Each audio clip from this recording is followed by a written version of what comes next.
Number 5, Number 4, Number 3, Number 2, Number 1.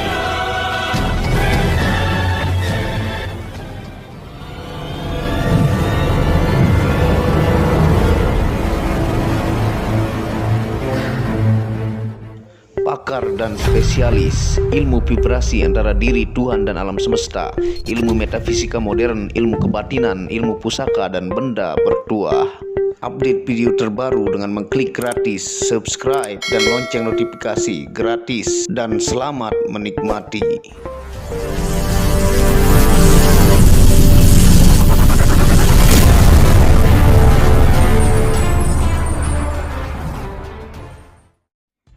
Bismillahirrahmanirrahim. Assalamualaikum warahmatullahi wabarakatuh.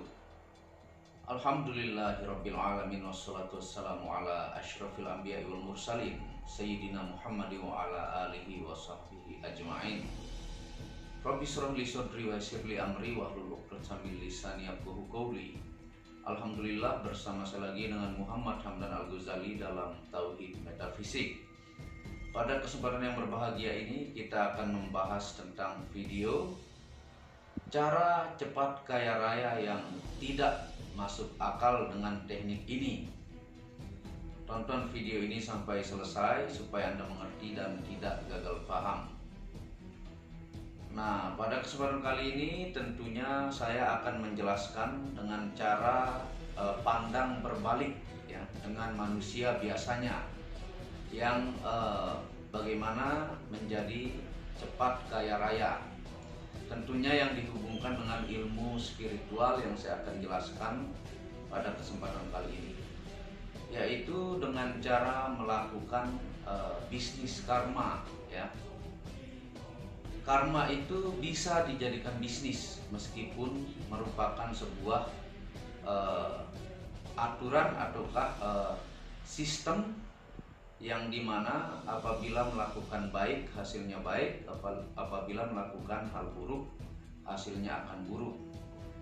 Nah, bagaimana cara pandang spiritual dalam melakukan bisnis karma supaya Anda diberikan kekayaan oleh Tuhan Allah Subhanahu wa Ta'ala melalui pergerakan alam semesta ini, yang dimana di sini juga masuk ilmu law of attraction ataukah ilmu tarik-menarik energi antara diri, Tuhan, dan alam semesta.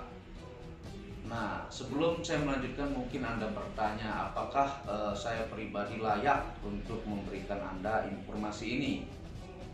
Saya membuktikan ilmu ini sudah bertahun-tahun lamanya, dan alhamdulillah banyak aset yang Allah titipkan kepada saya ya. Baik rumah ya, banyak rumah, baik itu banyak tanah, kendaraan ya, dan usaha-usaha banyak yang saya tekuni, dan Tuhan terus menitipkan rezekinya kepada saya ya, karena melakukan bisnis karma ya.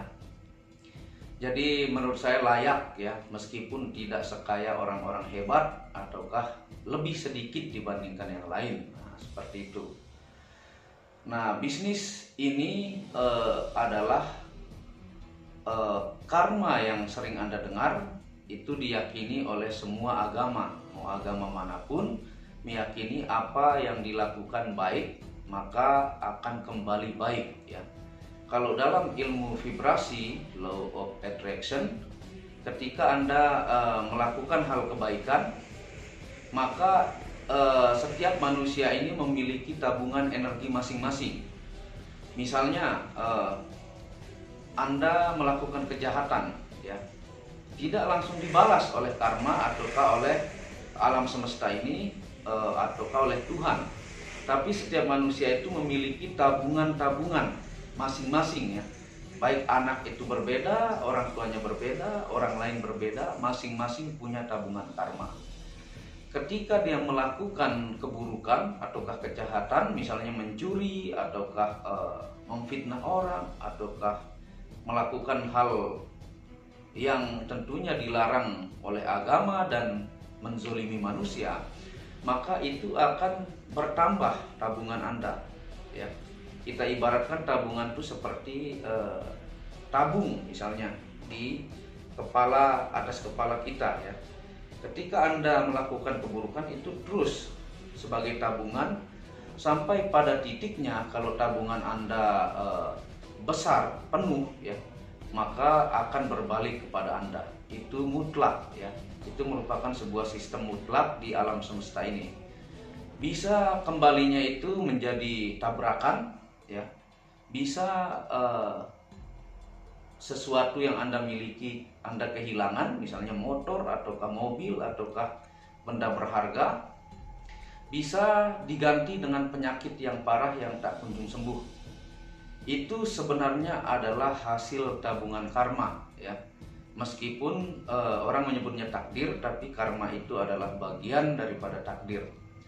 Jadi ketika orang di jalan raya misalnya, dia sudah melakukan menggunakan sabuk pengaman ya, sudah tidak ngantuk ya dan pelan-pelan, tapi kenapa malah ditabrak oleh orang di luar kendalinya dia di jalan, misalnya di tol. Nah, itu adalah efek karma masa lalu ya yang dilakukan oleh orang tersebut. Jadi bukan karena tiada sebab ya, tapi ada sebab tabungan karma dia menumpuk ya. Misalnya ada seorang pedagang ganja ataukah narkoba ataukah sabu, selama 5-10 tahun, 15 tahun tidak pernah ketangkap polisi ya. Dia menghasilkan untung dari kelakuan negatif sampai bermiliar-miliar misalnya. Tapi ketika itu penuh tabungan karma itu untuk hal negatif, maka di satu titik dia langsung tertangkap dan ditembak mati ya. Bisa Anda lihat contoh-contoh orang-orang yang mengalami kejadian seperti itu ya. Bahkan Anda sering lihat di televisi-televisi. Itu artinya semua orang yang melakukan keburukan meskipun menguntungkan dirinya, baik itu pundi-pundi uang yang banyak, pada akhirnya akan sengsara. Itu mutlak hukumnya. Tidak ada orang yang melakukan hal buruk ujung hidupnya itu bahagia, selalu penuh kesengsaraan. Dan itu sudah saya buktikan dengan penelitian-penelitian kepada orang-orang baik yang saya kenal, tidak kenal dan sebagainya. Itu ujung akhir hidupnya akan sengsara. Misalnya dia spesialis pencurian motor selama berpuluh-puluh tahun misalnya tidak tertangkap, tapi nanti pada akhirnya dia akan membayar semua apa keburukan yang dia lakukan di dunia ini. Itu kita bahas karma buruk. Jadi sekecil apapun, sebesar biji zarrah pun Anda lakukan keburukan akan dibalas di dunia ini. Dan biasanya balasannya itu berkali-kali lipat ya. Berkali-kali lipat. Jadi hati-hati dalam melakukan sesuatu. Nah, kita berbalik dalam bisnis karma untuk kebaikan ya, dalam kebaikan. Jangan pernah takut untuk melakukan kebaikan. Misalnya Anda membantu orang baik itu dengan tenaga, maka itu tabungan energi baik Anda itu bertambah ya.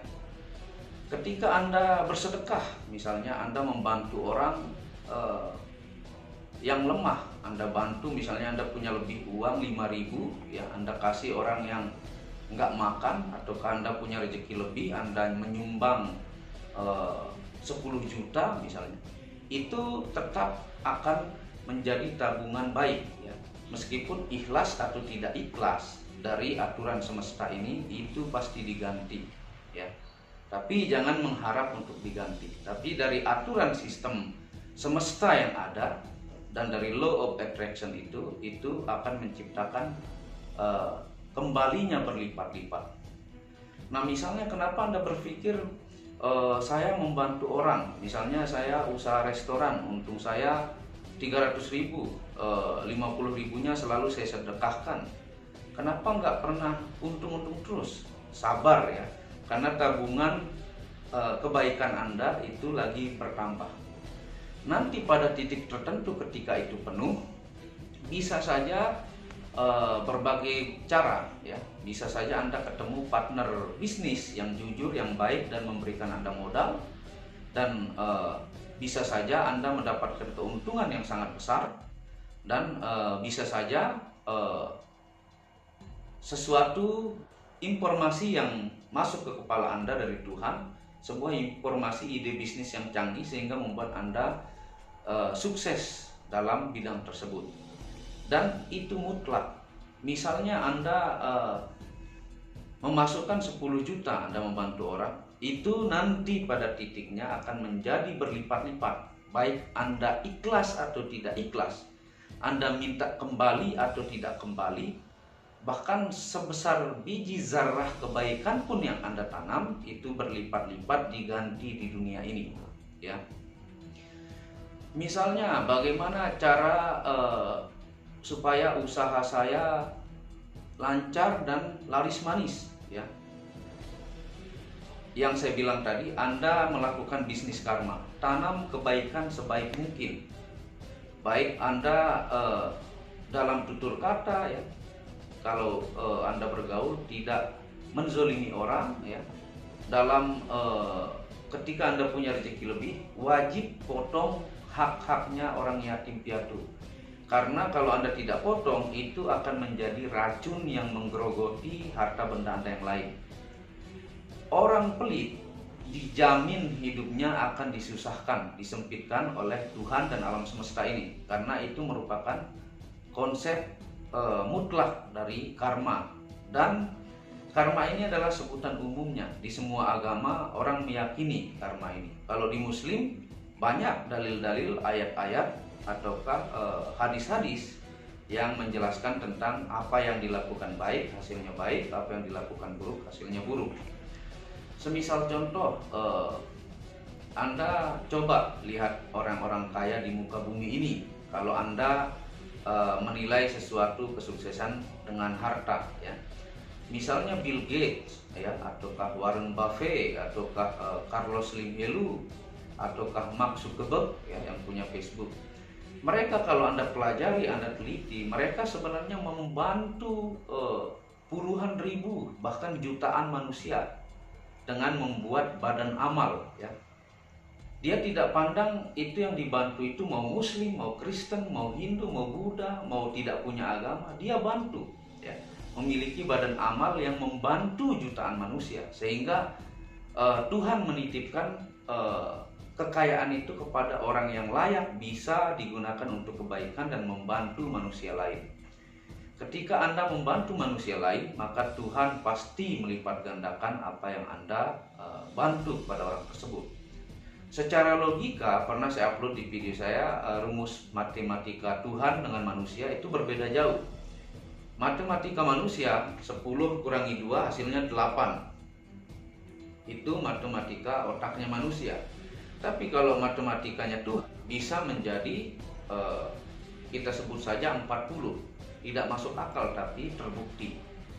Rumus-rumus Tuhan dan alam semesta atau law of attraction itu tidak masuk akal tapi terbukti, ya. Siapa Anda lihat orang terkaya yang kekayaannya itu selalu bertahan? Mereka tetap melakukan bantuan sosial dalam skala besar. Misalnya ada sebuah negara kena bencana. Orang-orang kaya ini tidak pernah hitung-hitungan jumlah yang mereka bantu kepada mereka, ya. Sementara teorinya sangat gampang, sangat mudah, anak kecil pun tahu, bantu orang lemah atau bersedekah. Tapi faktanya ketika Anda punya uang, mengeluarkan 10.000 pun sangat berat, ya. Padahal itu akan menjadi tabungan kebaikan untuk kekayaan Anda ke depannya. Kalau Anda menabung energi berupa uang, biasanya kembalinya uang. Kalau Anda menabung energi jasa, biasanya jasa kembalinya. Itu yang saya lakukan penelitian, ya. Dan jangan pernah takut untuk melakukan kebaikan. Semakin Anda takut dengan harta, Anda serba ketakutan, bersedekah aja tidak berani, maka itu bisa menjerumuskan Anda kepada orang-orang yang bertuhankan harta. Ketika sakit, ketika hidup, yang pertama adalah harta, maka itu adalah manusia yang dibudak oleh harta. Dalam bahasa tasawufnya itu manusia bertuhankan harta tapi tidak sadar, ya. Tuhan itu nomor 2, tapi harta nomor 1. Dia tidak pernah berpikir bahwa segala harta benda dan di dunia ini karena kehendak Tuhan, ya. Orang lemah bisa jadi kuat itu karena kehendak Tuhan. Kalau ditelisik, ya, orang miskin jadi kaya itu bukan karena dia, tapi karena kehendak Tuhan, ya. Dan ide-ide kreatif muncul ke kepala manusia itu karena kehendak Tuhan. Jadi jangan pernah sombong dan jangan pernah berbangga diri. Kekayaan Anda pelit-pelitkan, maka dijamin nanti Tuhan akan mempersempit kehidupan Anda. Meskipun uang Anda banyak, tapi kalau diberikan penyakit yang tidak kunjung sembuh, tiada guna, karena Anda tidak bisa makan makanan yang enak, tidak bisa bernafas yang enak, ya. Karena sehat adalah harta yang paling mahal di dunia. Bahkan Rasulullah pun menyuruh kita bersedekah kepada orang kaya yang pelit. Kita disuruh bersedekah kepada orang kaya yang pelit, ya. Dan bisnis karma ini mutlak, tidak ada tawar-menawar. Kebaikan Anda lepas sedikit, kembalinya berkali-kali lipat kebaikan itu. Anda kirim besar kebaikan itu, maka akan tercipta kebaikan besar. Semakin Anda menaikkan taraf Anda dalam bisnis karma ini, Anda punya rezeki misalnya sekian ratus juta atau sekian miliar, Anda berani bersedekah 700 juta, maka kekayaan itu akan berlipat-lipat diberikan oleh Tuhan dan oleh alam semesta ini. Jadi jangan pernah takut melakukan kebaikan. Anda bisa lihat contoh yang saya akan berikan. Nah, misalnya saya kasih pinjam motor NMAX kepada teman atau kepada saudara. Kalau teman merawat motor itu, ya, mencucinya, membersihkannya, menggantikan olinya, bahkan bensinnya diisikan lagi ketika mengembalikan, maka otomatis suatu saat saya akan memberikan dia lagi, ya. Terus seperti itu. Bahkan senang memberikan dia karena dia merawat motor NMAX itu ketika dipinjam. Sama hakikatnya dengan Tuhan yang memberikan kekayaan. Kalau Tuhan menjajal harta kepada Anda, dikasih, dicoba, ternyata Anda pakai ke tempat-tempat judi, ya, Anda pakai ke tempat PSK, Anda pakai untuk sesuatu yang zolim, maka otomatis Tuhan akan mencabut rezeki itu. Seperti misalnya saya kasih teman atau saudara pinjam NMAX, tapi dibalikannya malah kotor, malah baret-baret, malah penyok-penyok, otomatis saya tidak akan kasih lagi. Sama hakikatnya Tuhan seperti itu. Tuhan tidak pernah salah dalam memberikan harta kepada manusia. Dia benar-benar memilih. Jika seseorang ini dikasih harta, maka dia gunakan untuk kebaikan. Kenapa banyak orang pintar, cerdas, ataukah secara kemampuan sumber daya alam ataukah IQ-nya di atas rata-rata tapi tetap miskin? Kenapa? Karena biasanya masih ada kesombongan atau ego di dalam diri manusia tersebut. Sehingga kalau Tuhan kasih dia rezeki, maka dia akan menaikkan kepala, ya. Jalan seolah-olah dia adalah manusia terkaya, akan menjadi sombong manusia tersebut, malah akan dibudak oleh harta tersebut. Makanya kalau Anda lihat banyak orang pintar, cerdas tapi tidak kaya-kaya, ada sesuatu yang masih salah di dalam dirinya.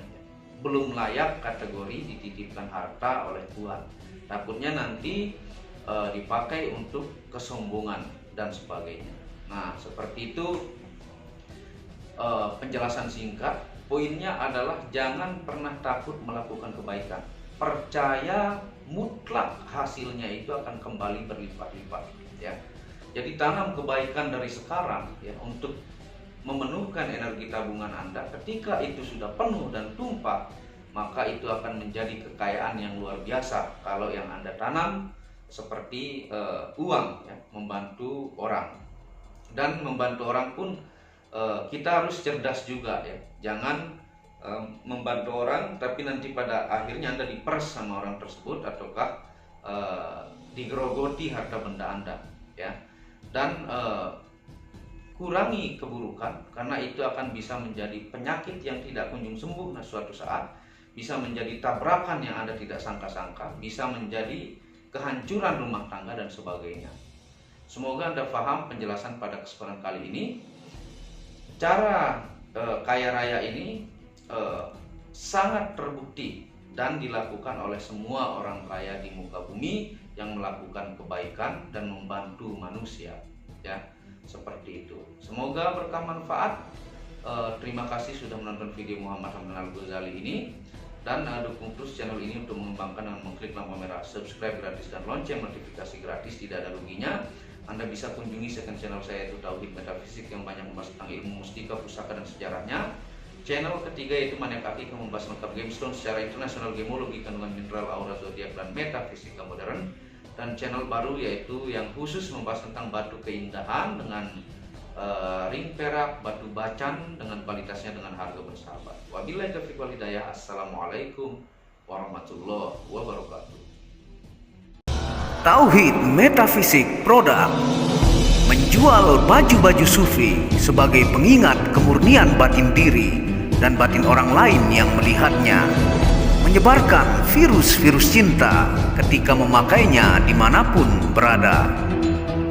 Tersedia semua jenis ukuran, baik laki-laki dan perempuan, ukuran panjang dan pendek. Harga promo murah dengan kualitas cotton dan sablon terbaik. Kontak admin WhatsApp 0858 1688 0424. Inilah review baju sufinya.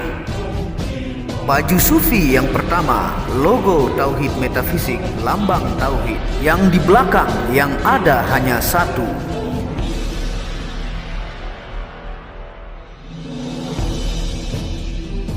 Baju sufi yang kedua, aku lebih memilih menjadi orang murni. Logo di belakang baju adalah Tauhid Metafisik. Baju sufi yang ketiga, ketika hawa nafsu takluk maka damailah dunia. Tulisan di belakang adalah logo Tauhid Metafisik.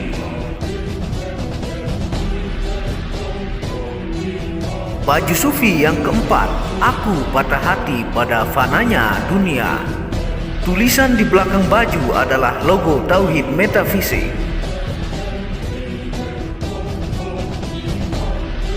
Baju sufi yang kelima, suara nuranimu bersih dan murni.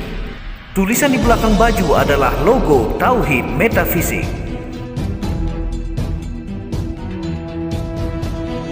Baju sufi yang keenam, ego diri adalah dinding pembatas antara diri dengan Tuhan. Tulisan di belakang baju adalah logo Tauhid Metafisik.